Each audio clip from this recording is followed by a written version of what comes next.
Palakpakan na po agad natin mga kababayan.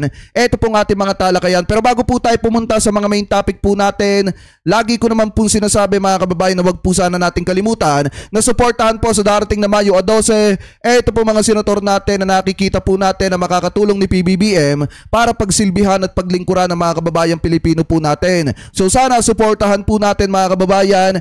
Ito po mga senator ngayon na tumatakbo at yung karamihan dyan ay nasa line-up ni PBBM. Ano po? So sana suportahan po natin mga kababayan. So ngayon, eto, pag-usapan na po natin etong kumakalat na balita. Kasi kanina mga kababayan, nagsisirculate po sa social media ito pong balita na inilabas daw di umano mga kababayan ng The Manila Times na kung saan sinasabi po dito na 7,000 strong force to arrest Duterte mga kababayan. Hindi po yan patanong dahil kung titingnan nyo wala namang question mark sa dulo mga kababayan. So ngayon ang sinasabi po dito may 7,000 daw po na matibay na forces mga kababayan ang posibilidad na umaresto dito kay dating Pangulong Duterte. So ngayon, hindi lamang po yan. Kung titingnan ninyo, nagkalat na po yan sa iba't ibang pahayagan. Ano po? So ngayon, basahin natin. Etong nakita nating post, galing po dito sa ArcLight News. Kanila po yan, hindi po yan natin, ikinikredit po natin sa kanila. Sabi po kasi dito mga kababayan, mamaya i-arrange natin kasi naglabas din ng PNP ng kanilang statement about po dito. So kung titingnan nyo, sinasabi kasi sa mga balita na kumakalat, ito daw.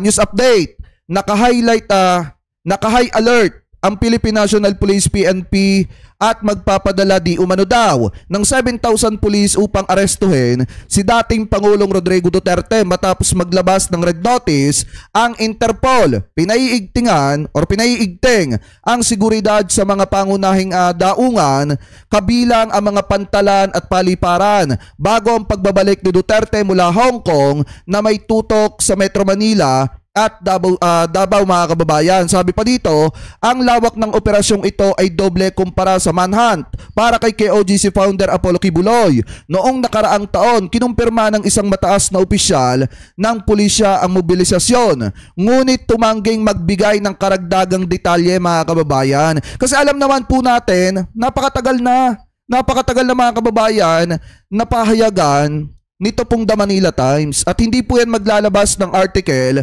kung wala sila mga kababayang pinanghahawakan na solid na ebidensya patungkol po dyan. Alam niyo, diba sinasabi ko nga sa inyo kagabi, nung tinatalakay natin about dun sa mga balita na lumalabas, about sa sinabi ni Menardo Guevara at kung sino-sino pa na wala daw katotohanan yung arrest warrant, naiintindihan po natin yung stand ng ating gobyerno. Kasi nga naman mga kababayan, kung yan nga naman ay i-explode, ilalabas agad sa publiko, baka magtaguna ng tuluyan mga kababayan yung tao na bibigyan ng arrest warrant mga kababayan. So tama yung stand ng ating gobyerno kasi nga naman kung tutusin, confidential po talaga yan. Ang problema nga mga kababayan, may mga naglilik ng impormasyon na confidential. So ngayon kung titingnan nyo pa mga kababayan, sinasabi pa dito, yan, dito naman sa isa na nakita po nating balita galing po sa People's Tonight o Philippines Tonight mga kababayan. Eto daw, basahin po natin. Yan. Ang source natin dyan mga kababayan, People's Tonight po sabi dito, report, 7,000 police na naka-alerto sa pag-aresto kay Duterte. Hindi po yan patanong mga kababayan. Eto daw, we are talking all necessary security precautions to ensure public safety, to uphold any legal obligation that may arise from the Interpol notice ayon sa ulat ng The Manila Times. Sabi pa dito mga kababayan, base sa impormasyong ibinahagi na mapapagkatiwala ang source sa pahayagang The Manila Times, sinabi sa ulat nito ngayong Lunes, Marso 10, na naka-alerto na ng mahigit 7,000 na tauhan ng Philippine National Police or etong PNP mga kababayan sa pag-aresto kay dating Pangulong Rodrigo Roa Duterte matapos mag-issue daw po etong International Criminal Police Organization o etong Interpol ng red notice base sa warrant of arrest na inilabas ng International Criminal Court mga kababayan. Alam niyo, titindi ng mga sources ng mga to kasi kung tutusin mga kababayan, hindi lang naman po isang pahayagan Hindi po isang pahayagan yung naglalabas po ng balitang yan. Yan po ay kalat na mga kababayan. At mamaya ipapakinig ko din sa inyo yung side ng PNP. Kasi itinanggi po ito mga kababayan ng PNP etong balita na inilabas ng The Manila Times na kumalat na po sa iba't ibang pahayagan. So ngayon sabi pa dito mga kababayan, eto pa daw. Kung titingnan ninyo, nakasaad din sa ulat na sinabi ng source ng pahayagan, ipapakalat ang PNP personnel upang tugisin at arestuhin ng ating Pangulo na yung dating Pangulo daw na iniimbestigahan ng ICC dahil sa di umano'y ang pag-uutos or nag-utos sa pagpapatumba sa libu-libong katao sa pagpapatupad ng kanya madugong pakikipaglaban sa ipinagbabawal na bato. Noong siya ay alkalde pa ng Davao City hanggang naupo sa Malacanang mula 2016 hanggang 2022 mga kababayan. Eto pa daw, si Duterte kasama ang kanyang anak na si Vice President Sara Duterte at ilang mga senatoriables ng PDP laban ay nagtungo sa Hong Kong upang dumalo sa Thanksgiving rally na inorganisa ng Kingdom of Jesus Christ kay OGC. Itinatag ng kanyang kaibigan na si Apollo Kibuloy na kasalukuyang nililitis dahil sa kasong qualified human trafficking mga kababayan. Sa kanyang talumpate, inamin ni Duterte mismo mga kababayan na may natanggap siyang impormasyon na naglabas na ang ICC ng arrest warrant laban daw po sa kanya. Ang balita ko, ito yung pagkakasabi ni Duterte mga kababayan, pinakita ko din naman po sa inyo kahapon, ang balita ko may warrant daw ako. Totoo. Sa ICC or something, matagal na akong hinahabol ng mga PI na yan. Sabi ni Duterte. Kung titingnan nyo mga kababayan, kahit naman si Duterte, alam niya na din. So ngayon, kung ang stand ng ating gobyerno, wala pa talaga silang natatanggap at ang DFA, ang dapat po nakikipag-usap dyan dahil doon sa tinatawag na diplomatic courtesy mga kababayan, wala namang po problema yan. Sa sambayan ng Pilipino, ang mahalaga lang, ay mapapanagot etong si Duterte mga kababayan. Ano po sa kanya mga kasalanan na ginawa nung siya po ay presidente pa. So ngayon, eto po mga kababayan ay nagkakalat na or nagsisirculate na po ito sa iba't ibang pahayagan at may kumalat pang ang video mga kababayan na talagang yung ating mga kapulisan naka-alerto na po dyan sa may international or dyan sa may Davao International Airport mga kababayan. So kung titingnan yung mabuti, di ba uuwi nga. Sinasabi mga kababayan na ito pong si Duterte ay bukas uuwi 11. Ibig sabihin mga kababayan, kung ngayon pa lang alerto na ito mga kapulisan po natin at ang dahilan po niyan ay para iserve yung sinasabi di umano na arrest warrant mga kababayan laban po dito kay Digong, di mas maganda or kung ang dahilan naman po ng ating mga kapulisan kaya nagdadami sila dyan sa Davao City International Airport ay para protektahan yung mga kababayang Pilipino po natin, mas maganda din mga kababayan, at least nakikita po natin na nagtatrabaho po yung ating mga kapulisan mga kababayan. So ngayon yan pong balitang yan na galing sa People's Tonight, galing po dito sa ArcLight News mga kababayan at galing naman po mga kababayan dito sa pinakapinanggalingan daw di umano na The Manila Times mga kababayan ay sinasabi po dyan na may 7,000 strong force to arrest Duterte mga kababayan. Hindi po yan patanong. So ibig sabihin kung may source man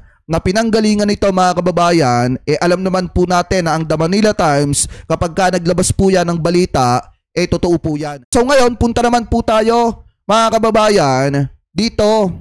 Yan dito po sa naging pahayag ng PNP. Ano po kasi may naging pahayag po ang PNP patungkol po sa mga kumakalat na balita, especially mga kababayan, doon po sa arrest warrant na lumabas na inisplok ng Rappler na pa-play safe pa nga lang. Pa-play safe pa nga yung pagkakalabas po nila. So ngayon, kung titingnan nyo mga kababayan, nagkaroon po ng PNP press conference ngayong araw. At ito po yung sinasabi po nila. So ito, i-play po natin. As of now, ma'am, wala pa po tayong verifiable information as to the reported na warrant of arrest issued by the ICC. Pakinggan nyo ha. Ma'am, may paggalaw dun sa mga tauhan dun sa Davao. Tumambak yung mga pulis daw doon sa Davao Airport no Friday, Saturday. May kinalaman po ba ito? Possible na Linawin lang po natin ito, ma'am. Nakausap po natin yung mga taga Davao po, and according to them, yung mga movement po ng ating mga kapulisan doon is just part of the simulation exercise relating po sa kanilang security preparation for Davao. And we have to stress the point po na Tsaka ang pagkakaalam ko, parang may ano mga kababayan sa Davao parang may festival ata. Pakitama na lamang po ko ha kung ako po ay mali. Yun yung pagkakaalam ko mga kababayan. Siguro kaya maraming kapulisan dyan, dahil mga kababayan may festival. Kasi pagkakaalam ko parang may festival po ata dyan. Pakitama na lamang po ko kung ako po ay mali. Sabi ko nga po mga kababayan, kahit kagabi, di ba sinasabi natin kung ang dahilan dyan ng pagdami ng ating mga kapulisan ay para i-secure yung kapakanan ng mga kababayang Pilipino po natin, napakaganda kasi nakikita natin na nagtatrabaho yung ating kapulisan. At kung yung dahilan naman ng pagpunta po nila dyan ay dahil doon sa sinasabi, di umano na arrest warrant nitong si dating Pangulong Duterte mga kababayan, mas lalong maganda. So pero pagkakaalam ko dyan mga kababayan, alam ko may parang festival ata po dyan sa Davao City. Kaya siguro maraming pulis at saka mag-i-eleksyon na rin. Mga kababayan, ano po ngayon, ipagpatuloy pa natin. This is not only limited po sa Davao. Even yung other regions po ay nagkakonduct po ng simulation exercise, communication exercise, and other tabletop exercise. Again, as part of our security preparation for election po. This has nothing to do doon sa mga issues relating doon sa alleged issuance po ng warrant of arrest ng ICC. Ma'am, kung hindi po galing sa ICC, ang PNP po ba ay may hawak na anumang warrant of arrest kaso locally dito ni dating Pangulong Duterte? Wala po. Wala po tayong hawak na anumang warrant of arrest issued by the local courts against sa dating Pangulo po. So kung sinasabi ni Harry Roque na may warrant of arrest daw etong kanyang amo, bakit niya sinasabi yun? Di ba mga kababayan? Di ba nag-sploke etong si Harry Roque ng balita na may natanggap siyang impormasyon na may warrant of arrest daw yung kanyang boss, yung kanyang amo. So bakit sinasabi ni Harry Roque yun? Para ipahiya, ipahamak yung kanyang amo. Kasi kung titingnan nyo mga kababayan, di ba para lang mailusot ni Roque, para lang mapagtakpan yung issue na kumakalat nga na may lumabas na arrest warrant laban po kay dating Pangulong Duterte na ipapadaan sa Interpol mga kababayan, tinapala ni Roque ng ibang issue at sinabi niya na oo daw, mayroon daw siyang nabalitaan talaga na may warrant of arrest yung kanyang amo. At yun daw po ay dahil dun sa pagbabanta dun sa 15 senators na ipapatumba daw po yung 15 senators na ipinail. Isinampa ni General Torre mga kababayan. So lumabas na daw po yung arrest warrant noon. Yun yung sinasabi mga kababayan ni Harry Roque. So ngayon ipagpatuloy pa natin. Kung wala pang yung warrant of arrest, yung mga paganda ng PNP just hindi lumabas ito anytime?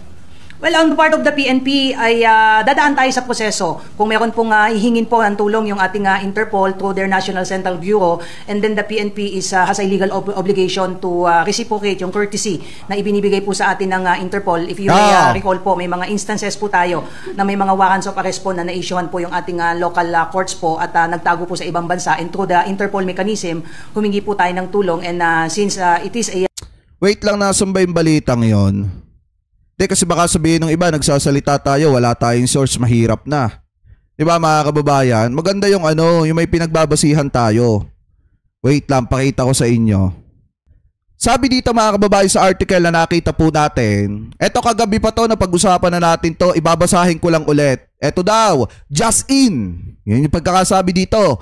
Ayon kay dating presidential spokesperson Harry Roque, na tungkol sa kaso na insentiment, yun pa kayo pagkakasabi dito insentiment to sedition or etong inciting to sedition ang inilabas umano na arrest warrant para kay dating Pangulong Rodrigo Duterte. Yan po yung pagkakasabi dyan. Sabi pa dito, nakatanggap din ako, ito daw yung sabi ni Roque, nakatanggap din ako ng report mula sa isang reporter na may talagang warrant of arrest ang Presidenteng Digong.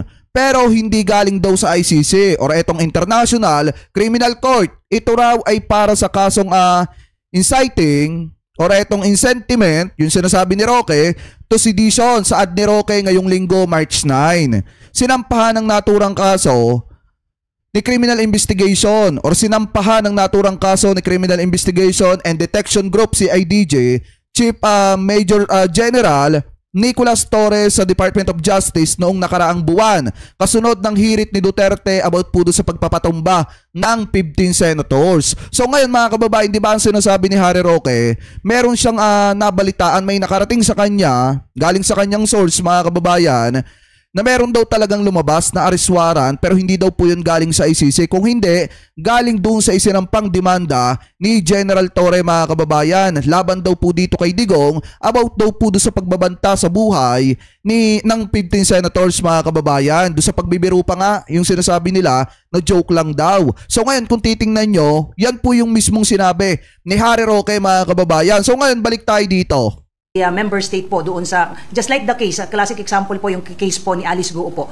Nagtago po siya sa Indonesia, and since Indonesia is a member state ay humingi po tayo ng tulong sa Interpol, and true enough, through the help of the Interpol po ay na-effect po natin at naiuwi po sir dito si Alice Guo, and we implemented po yung warrant of arrest sa kanya. And since the PNP is a member of the International Criminal Police Organization, then we are duty bound to accord the same courtesy accorded to us by the other foreign states po. Sakaling lumabas yung warrant, magtataas po tayo ng alerto? Wala po tayo sa ngayon na planong magtaas po ng alerto, at wag nating pangunahan sir yung proseso, but on the part of the PNP, we are prepared for any eventualities po in case po na meron pong tulong na hihingin sa atin ng Interpol. Maliwanag naman, mga kababayan, na sinasabi dito ni Jean Fajardo, mga kababayan, na willing ang PNP. And then obligasyon naman talaga natin na kung sakali nga naman na totoo yung mga balita na lumabas na yung arrest warrant pinadaan sa Interpol, walang magagawa yung ating mga kapulisan kung hindi i-implement po ito, mga kababayan, kay dating Pangulong Duterte. Kasi nga, ilang beses po nating nakuha yung tulong, napakinabangan, eto pong Interpol noong mga panahon na hinahanap etong si Alice Guo, at noong mga panahon, mga kababayan, na hinahanap din etong si Tebes, mga kababayan. So napakinabangan natin yung puwersa ng Interpol. So ngayon, kapag ka nga naman ang kailangan yung Interpol, mga kababayan, ng tulong dito sa ating mga kapulisan sa Pilipinas, obligado po tayo nagampanan po yung ating obligasyon. Ano po ngayon, ipagpatuloy pa natin. Meron daw 7,000 police na deployment ng PNP for the arrest of Honor Rasmussen. Ito, sasagutin na dito yung patungkol doon sa kumakalat na balita, mga kababayan. Wala po itong katotohanan sir. Like I said, kung may mga nakikita po tayo ng mga movement and mga skills at mga movement ng mga tao natin on the ground, this is still part ng ating security preparation for election. Sabi niyo kanina walang verifiable information ng ICC warrant. Wala rin bang ginagawang coordination ang Interpol with the PNP? As of now sir, wala po. Paano po ba yung process pa ganyan? Well, ang proseso po niyan, sir, if ever po ay foreign jurisdiction po ay mag-i-issue po ng arrest order or summons po, and since yung foreign jurisdiction po ay wala naman pong enforcement mechanism sa ibang bansa po, they have to course through the request po sa ating international Interpol po. At ang Interpol po, normally po as a matter of procedure po ay mag-i-issue po yan ng either blue notice, red notice po, that this is just an international alert po. Hindi po ito arrest warrant. Linawin lang po natin yung ilalabas po ng Interpol po. At through their National Central Bureau po, at nagkataon po dahil ang membro po ang Pilipinas. Sabi dito, fake news mo. Paano naging fake news? May mga pinagbabasihan naman tayo. May mga binabasa naman tayo, nagre-react lang naman tayo, mga kababayan. At saka eto nga ipinapakita ko nga sa inyo yung statement ng PNP about do sa mga kumakalat at lumalabas na balita para maliwanagan po kayo, mga kababayan, na kahit anong gawin, kung sakali man na lumabas yung arrest warrant or kung nakalabas na, kahit anong gawin na pagtatago ni Duterte, once na Interpol na ang gumalaw, mga kababayan, wala pong magagawa ang Pilipinas kung hindi makipagtulungan sa Interpol. Ano po ang fake news doon? Ano ang fake news doon, mga kababayan? Na walang magagawa ang Pilipinas kung hindi makipagtulungan sa Interpol. Diba, mga kababayan, obligasyon natin yun. Kailangan nating gampanan yon kung sakali na maglabas ng arrest warrant ang ICC padaanin sa Interpol, ibaba sa Pilipinas, mga kababayan, obligado tayong gampanan yung ating obligasyon. Anong fake news doon? Di ba, ipagpatuloy pa natin. Pilipinas ng Interpol, meron po silang National Central Bureau, and doon po sa kanilang mga main office po sa France, normally papadala po yan as a matter of procedure po dito po sa kanilang National Central Bureau, and then yung National Central Bureau naman po ay magpapadala po yan ng alert po sa mga law enforcement agencies, including the PNP, advising us na itong particular na tao po na ito ay being sought for investigation or meron pong arrest order po. So walang blue, walang red, sir? None so far, sir. Sa ngayon, wala pa. Just in case na matanggap ng PNP yung supposedly warrant, anong unit po ng PNP ang makukuha sa pag-serve? Any unit po of the PNP can effect the arrest warrant po. Sa if club, in case no? there will be one po. But again, since this is a warrant issued by the foreign jurisdiction, then we have to study kung ano po yung magiging proseso. But like I said before, ang ating pong magiging basihan po dyan will be the action to be undertaken by the Interpol. If there will be request for police assistance in implementing these warrants po, then the PNP is obligated to honor that obligation under the principle of reciprocity, sir. In preparation, meron totoo po ba na may nag-mobilize? Kasi yung mga kumakala sa social media na 7,000 ay kumakala ng PNP. Well, sinabi ko na po kanina, there is no truth to that. Probably they just misinterpreted some of the movements in other regions na mayroon po mga ongoing simulation exercise relating po sa ating preparation for the national and local election na May po. Ma'am, if ever po, dito po ba, saan po dadalhin ang Pangulo? Ang dating Pangulo? Well, let us not jump into conclusion kung saan natin dadalhin po. We just have to wait for the process to proceed po. It's too speculative po na magsabi po ako kung saan po siya dadalhin sa ngayon. Pero part of the considerations po yun. What do you mean part of the Yung consideration? sa custodial center. We will cross the bridge when we get there, sir. Pag nandito na po at meron na pong mga request for police assistance po through the Interpol, let me iterate, through the Interpol, because the ICC has no way to directly giving orders sa PNP or any other law enforcement for that matter po. So wala po tayong magiging papel po in case maglalabas po ng arrest warrant po ang ICC, because what we are assuming that Ganito kasi yan mga kababayan para maintindihan ng iba natin mga kababayan Pilipino, especially yung mga taga-suporta ni Digong. Kasi mga kababayan, kita nyo may mga resibo na nga dito, fake news pa daw. Ganito kasi yan mga kababayan. Ipapaliwanag natin doon sa mga taga-suporta ni Digong na hindi na naiintindihan. Lagi nilang iginigit na wala daw jurisdiction ng ICC dito sa ating bansa. Totoo naman nga, kung sakali na maglabas nga or lumabas na nga yung arrest warrant galing sa ICC tapos hindi nila pinadaan sa Interpol, hindi nila pwedeng utusan yung ating mga kapulisan na arestuhin etong si Duterte mga kababayan. At hindi rin sila pwedeng magsama ng kanilang mga agent mga kababayan or mga security nila para arestuhin etong si Digong dito sa ating bansa. Kasi nga ang ICC walang jurisdiction dito sa ating bansa. Pero mga kababayan, ibang usapan na po kapag ang ginawa ng International Criminal Court ay padaanin yung kanilang arrest warrant sa Interpol. Dahil alam naman po nating lahat na ang Interpol po at ang Pilipinas mga kababayan ay may malalim na ugnayan. Ibig sabihin, naka-member pa rin tayo mga kababayan dito po sa Interpol. At maraming beses na nating napakinabangan ito pong operasyon ng Interpol pamula kay Arnie Tevez mga kababayan, kay Alice Guo, napakinabangan po natin ang Interpol. Ngayon naman, kung sakaling Interpol na ang gumalaw, like nang sinasabi ng spokesperson ng PNP, obligado tayo makipagtulungan. Biruin nyo, sinasabi pa nga dito mga kababayan, once na humingi ng security, eto pong Interpol, talagang gagalaw yung ating mga law enforcer kasi nga may obligasyon tayo. So yan mas magaling para maliwanag. So doon sa mga hindi nakakaintindi, sana naintindihan nyo. That they will seek the assistance po ng Interpol.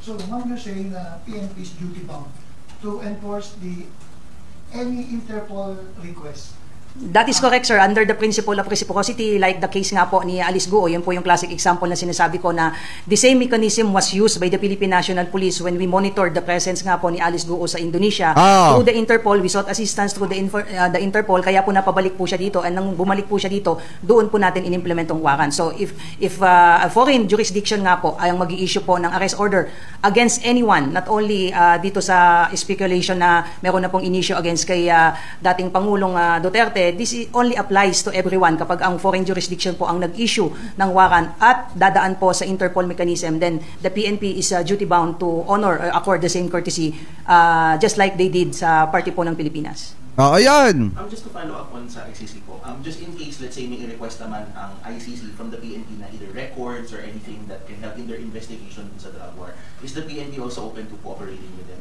We cannot directly transact po sa ICC. We have to go through the proper channel po. Shoutout nun son. Ang PNP prepare for any and all eventualities. Ibig sabihin ba nung meron na talaga nakalatag na plano? Ayun, come to the point of the PNP to make preparation. Pero meron na po talaga. Hindi kasi nila pinapakita yung nagtatanong, no? Dapat pinapakita nila. Usapang kayo, Napapag-usapan po yan because may mga bali-balita nga po, but as to relate this doon sa mga sinasabing may mga 7,000 na readily or at least deployed na for purposes of serving this warrant, wala pa po tayo sa ganung estado. But syempre napapag-usapan po yan because we are hearing some news po. And the PNP is looking at the development with respect nga po dito sa possible issuance nga po ng warrant of arrest against the former president.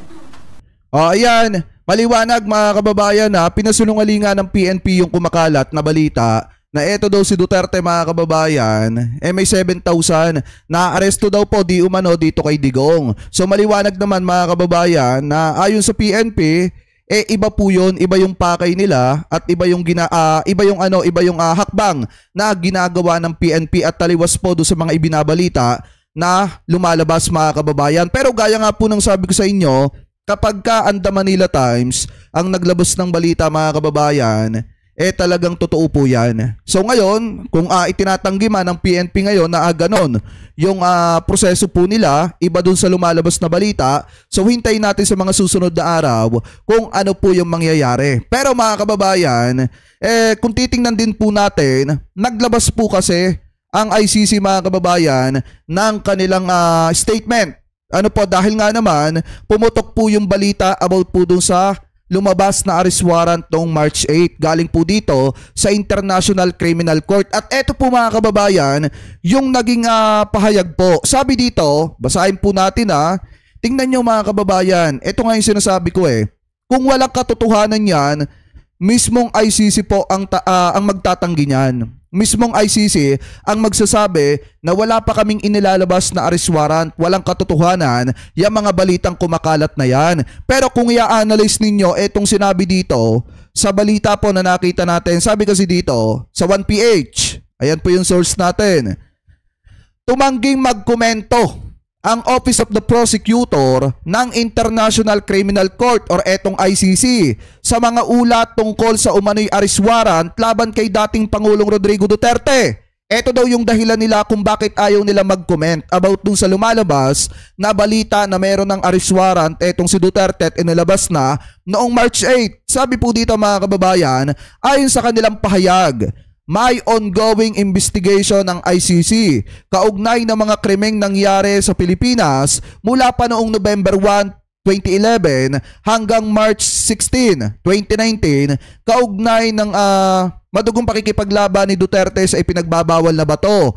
Giniit nila na papanatilihin nilang confidential ang investigasyon para protektahan ang integridad nito at masigurong ligtas ang mga biktima, saksi at iba pang may kaugnayan sa proseso. Yan po yung katuwiran mga kababayan ng ICC kung bakit tumanggi sila or kung bakit hindi sila nagbigay ng kahit na ano pa man pong komento patungkol po dito sa napapabalita na arrest warrant ni Duterte na lumabas na. Alam nyo ba mga kababayan, di ba sabi ko nga po sa inyo kanina, napakadaling sabihing walang lumabas na arrest warrant etong International Criminal Court. Dahil kung wala naman nga talaga, pasisinungalingan po nila yan. Pero mga kababayan, bakit mas pinili nila na wag pong magkomento? Kasi nga, ayon po sa kanila mga kababayan, confidential yan. At kung mapapakinggan ninyo yung sinabi ni Atty. Conti, maliwanag naman po na kapag ka may lumalabas na arrest warrant na ganyan, confidential po yan. Hindi po muna ipinamamalita dahil nga mga kababayan, lalo na at yung tao na huhulihin nasa ibang bansa. Nakakapagtaka kasi dito mga kababayan, biglang may nag-splook sa Rappler. May nagtimbre sa Rappler mga kababayan na yung arrest warrant ay lumabas na daw po. Yan po mga kababayan ay yung pagkakapost pa nga, pagkakasulat ng Rappler, play safe pa nga kasi ginawa nilang patanong mga kababayan. Pero kung titingnan nyo dun sa kanilang sulat mga kababayan, sa kanilang article, 2 weeks ago pa lang, pinagpaplanuhan na daw di umano ng ating mga law enforcer mga kababayan, at 2 weeks ago pa lang ay nakarating na kay dating Pangulong Rodrigo Duterte yung balita po about po dyan. Pero kung titingnan nyo sinasabi dito mga kababayan, tumanggi magkomento. Ibig sabihin, ayaw ng ICC muna sa ngayon na magbigay ng kahit na anong komento hingil po dyan sa balita pong yan. Kasi nga, hanggang ngayon daw mga kababayan, ongoing pa rin yung kanilang sinasagawang investigasyon at mananatili daw po itong confidential para maprotektahan yung mga tatayong testigo, mga saksi mga kababayan at yung iba pa. Iba pang may kaugnayan daw po dun sa proseso. So maliwanag naman po yung sinasabi dito mga kababayan na statement na inilabas ng ICC.